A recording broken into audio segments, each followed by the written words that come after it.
And now what I'm doing here is hang out. I'll be working from Estonia for the whole week, and next week I'll be in Finland to see family.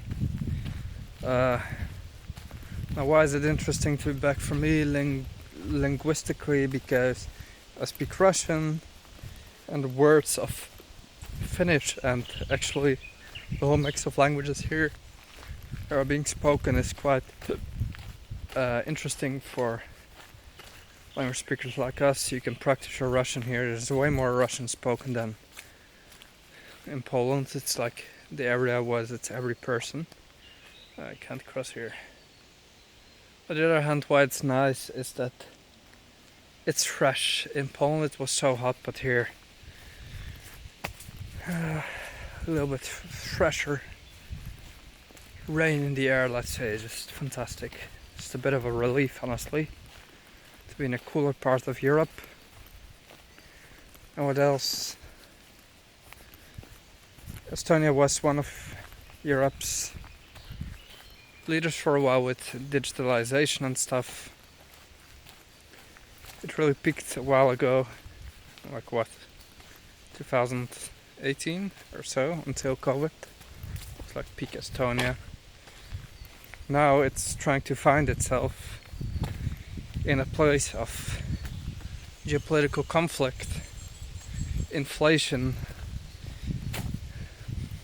cost of living crisis, and people trying to hold foot in these countries. Well, essentially, wages struggle to keep up. Isn't that the story everywhere?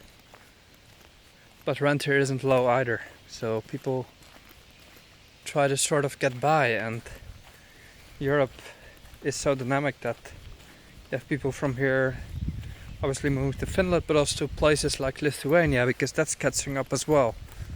Latvia not that much yet, like the real Baltic is on its way, but Latvia is still falling behind there as well. So you have the lower fertility rates also plaguing the Baltic states. Economy is catching up, but they're relatively small markets, and also on the geopolitical aspects. Poland's really punching above its game in these countries, obviously because of the way lower numbers of inhabitants. What is like 1.3 million people in Estonia, 1.2. Latvia may have, I don't know, 1.6. I think Lithuania has the most with like 2.3, I have no idea, I'm just guessing these. I used to have some idea, so they're probably not very far off. But Estonia, a relatively small country with... it's a gorgeous country though. I felt like going to Tartu or to Narva on the Russian border. I would have estimated that travel times by train are a little bit lower, but it's actually 3 hours to Narva, to the Russian border. I went to see Ivangorod across the river. Don't think that's gonna happen, because I don't want to do 6 hours in a train in one day. I need to come back to the Baltics to do them in a matter of weeks and not days.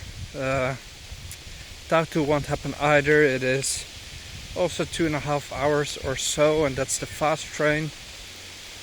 So Estonia is not on the Soviet gauge network anymore, right? Its rails have been replaced, but even these are old by now. So the rails will need to be invested in again to make for faster trains, right? So the trains themselves may be updated. So the infrastructure needs to keep up as well. And all these things, Poland is just a bit more ahead, just because it has like what, 38 million people now. It can take punches, it can invest heavily, right? Yeah, and these countries here are very cozy and cute to visit. It's just lovely and serene. Climate's kinda nice if you come in the right season, not too hot, not too cold. Fresh. Prices are about the same now as in Warsaw. Like for a cappuccino here, I saw this morning 2.8 euros, which is cheaper than Warsaw. For a flat white, 4 euros. So it all isn't far off anymore, right? It used to be the case that people from Estonia would go to Poland, to Gdańsk, like who doesn't, from the Nordic region. Well, Nordic, right, between brackets. who didn't go to Gdansk for just a boozer weekend. Pretty much everyone, whether it's from Finland to Sweden, everyone's been there. It's good for the Polish economy, but prices are pretty much identical now. You know, when I was here in 2011, it was sort of affordable for the Dutch. So you saw, like, if you went to a buffet restaurant, you saw dessert, nice pudding for 1.6 euros. They already had the euro back then. It was a long time. But now you pay Dutch prices minus bez malko, as they would say in Bulgaria, just a little off, minus 10-20%. Whereas wages obviously are nowhere near the Dutch levels here.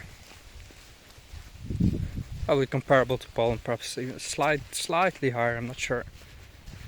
It's a relatively small economy, it's just everything is stretched thin.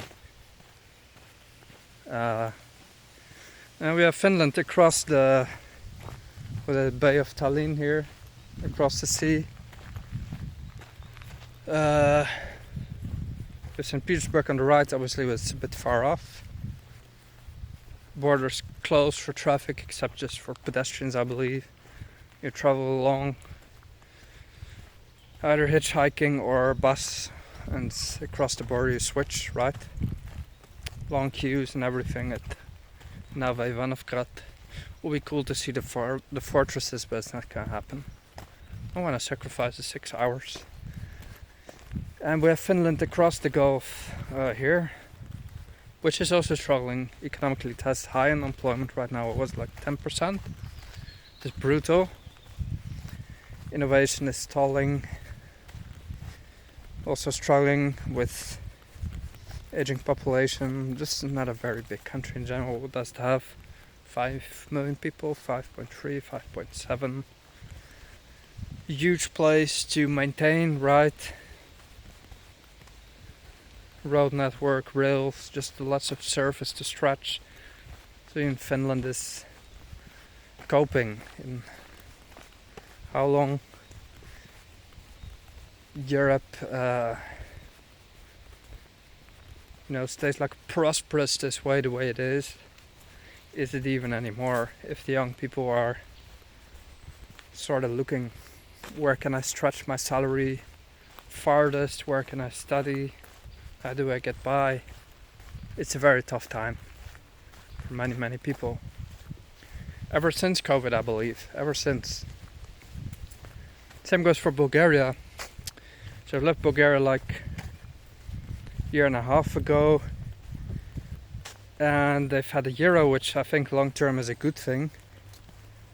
But heavy rocked by inflation. A lot of people would say that that's caused by the euro, but that only means you haven't seen a lot of Europe. Because if you were to go to Hungary ever from COVID 2022 onwards, prices are brutal there. I remember going for coffee shops, paying 5-6 euros for a simple bacon with some ham. It's like London prices. It's brutal, and it's still like that, hasn't changed. You see restaurants sitting empty. Food is good, I'll tell you that, but brutal. So the inflation isn't tied to currency. Now, shrinkflation and opportunity price gouging is. So when the currency swapped, people just raise prices. The leva, which is 1.98, used to be tied already through the currency board, right? So it was sort of linked already. 2 leva would be 1 euro, 1.98 leva, let's say. And prices switched. Something that was 5 leva became 5 euros. Някой датийска услуга беше 5 лева, сега 5 евро. The Bulgarians would say, всяка услуга си струва 5 лева. I don't know if they say that, but if you want a favor done, like you go to a shivashki salon, cloth maker, like to change the buttons on your shirt, anything that doesn't have like a straight away price, just a little service here and there, would be 5 leva, 5 of the previous currency. Now it's 5 euros. So everything doubled, and then you have, because inflation rising salaries in Bulgaria went up quite much as well. A specialist there isn't cheaper for companies than in Western Europe, not by much, right? Taxes, corporate taxes lower, but they have to deal with kind of bureaucracy and corruption on the side, so it doesn't necessarily make it a gateway for cheap and easy business either. And you have tech layoffs currently, so the programmers are laid off, specialists. Bosch, the German Bosch, has closed its engineering. Partly, many fields are staying, but many engineers are laid off, so you have 640 people or so back on the market just like that, plus hundreds from other companies who will now be scrambling for work in an environment where there's these savings everywhere. Everything and everywhere is saving. The shrinkflation is people just getting by, and it's not good. It's not a good sign of the times. I'm a little bit concerned with everything going on. Bulgaria is still pretty much my second, third, fourth home. I miss it. I'll go there next month. But I can see that what was peak Bulgaria, if you ask me, that was the sort of Silicon Valley peak. Silicon Valley, right, perhaps a bit exaggerated, but Bulgaria did have a serious tech boom, which lasted from about 2013, 14, that really came up. 15, it sort of really blew up. It became big. I mean, 16, 17, 18, and then 19 was good, kinda, and then 20 things just went bust. And then the inflation came in, which was brutal throughout COVID. Not yet in 2021, but 2022 was the turning point where, if before you had your favorite Chinese restaurant, right, you'd order 2 spring rolls and sweet and sour soup, spicy soup, right, for, I don't know, how much, €6 total, 2021, 22. Suddenly you come back a few months later, and the spring rolls that used to be the size of an envelope, like a small envelope, are suddenly half the size, plus the price is twice of where it used to be. So rather than just raise the price, it's also the shrinkflation, so the actual shrinking of the thing they offer it's just gone, it's minute. And the price doubled, and then it doubled a bit, kinda. Plus the soup is like less, or they would do a more shabby service of it. And just like, are the peak times over here for a while? And this is permanent. Now the euro came in, and people are, I think, finding new grounds. Eventually things need to stabilize. But Bulgaria's been brutal with the inflation. It's been brutal. So you would think that these countries, perhaps, that used to be seen as the cheaper countries, are not like that at all anymore. And I recall that even from visiting Armenia not too long ago. I've had my most expensive coffee ever there. It was in an airport, granted. You wouldn't expect to pay more than, stretching it, €6-7 for a cappuccino. That's stretching it, but I think it was 12, something like that. Or I'm wrong, it could have been 8, but I think it was 12, and it was so obscene that I thought, this is crazy. And it's often the countries with the little bit smaller economies that struggle more with guaranteeing or providing a sort of stable rates, whereas Poland, kind of, I never truly go to the supermarket because I kind of eat out all the time. But when I did go to the supermarket, now part of the reason why I didn't go is because when I used to go to Lidl in Bulgaria, it was so brutally expensive that for a mac and cheese, so this microwave mac and cheese, you would pay €6-7. I thought, no, I can do anything else for this food. I can get a takeaway meal, which are sort of less expensive, and if I'll never go to the supermarket again. When I came to Poland, I also didn't. But when I did go to the supermarket, I was like, this is kind of affordable. This is half pricing of Bulgaria. And I had steaks for like €3 at Lidl. Good steaks. So I bought an air fryer, popped in my steaks, some potatoes, I make food better than in a restaurant on average. For nothing. Air fryer cost me $20. Steak free, so I buy like 5 steaks. I cook the whole week. And off you go. But it's because Poland is a big player on the market, and you have a lot of competition on the market between Lidl and, for example, Biedronka. Whereas there's been accusations and investigations of Bulgarian supermarkets which would do a sort of cartel with each other or inflate places together sort of thing, right? And just keep the hands above each other's heads in a sort of way. Not sure that's been ever proven, but there's been accusations of that, and people pay the price, a brutal and harsh price. Everyday people who then skip on haircuts, they just don't do that anymore, or not every couple of weeks. And that's just kind of sad. So when I went back to Bulgaria after I left, I noticed that it certainly wasn't doing better than before I left. Which is a shame because I love it. But Poland is still sort of on its upswing. We'll see how long it lasts. It's a substantial economy. At 38 million people now. And I think I literally came for peak Bulgaria. I hope it will peak again, or at least stay stable so people can sustain their lives and not leave with a huge exodus and brain drain. The worst already passed, or it's just permanent. It's heartbreaking, but all of that.